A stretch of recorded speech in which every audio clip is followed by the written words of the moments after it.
Handling is neutral enough that you'll forget this is a 5,400-pound SUV with a 12-cylinder engine in the nose. Sure, you can force it into understeer, but you can also set it up to flow through turns better than a vehicle this size has any right to, mostly because it corners remarkably flat. Its outstanding body control is the result of Bentley Dynamic Ride, a new active anti-roll bar that counteracts natural roll with a pair of electric actuators, one at each end of the vehicle to stiffen and soften the front and rear bars. It's a trick system, but don't expect the sports car world to rush to adopt it. In order for the system to act quickly enough, says product line director Peter Guest, it needs to operate on 48 volts, with a supercapacitor meeting the voltage. With the bars, the actuators, the supercapacitor, and the heavy-duty cables, which he says are about 4 times the diameter of most automotive cables, the system weighs between 30 and 40 pounds.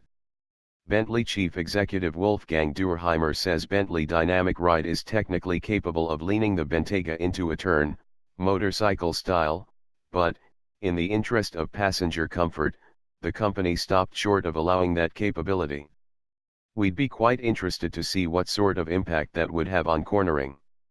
The system allows a firm, controlled but never harsh ride on pavement, but allows maximum wheel articulation off. Ready to crawl. That's right, off-road. Because this is a Bentley meant for dirt, our drive included some semi-serious off-roading. At first we feared that the trail was going to be too easy, something a rental Toyota Camry could conquer, but we got into some pretty tricky attitudes. The oiling system is designed to keep the engine lubricated at up to 35 degrees of tilt in any direction. We crawled through a few ditches that had the Bentayga alternately kissing the ground. A few trucks in our group actually did scuff their chins, an occurrence that is probably about 10 times more expensive than your entire beater Jeep and hanging a rear wheel off the ground at full suspension droop. There are, of course, additional vehicle settings for off-roading: snow and grass, dirt and gravel, mud and trail, and sand dunes.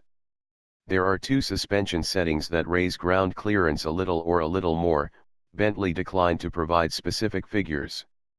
Hill descent control holds your speed on downslopes, and there's an infotainment system screen that monitors each of these settings, as well as wheel articulation and incline/decline and side slope angles.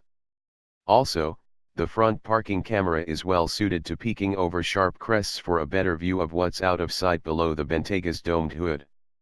Some of these features distract from the simple joy of driving through nature, as does the pulsing of the brakes mimicking limited slip differentials, but you don't have to use them.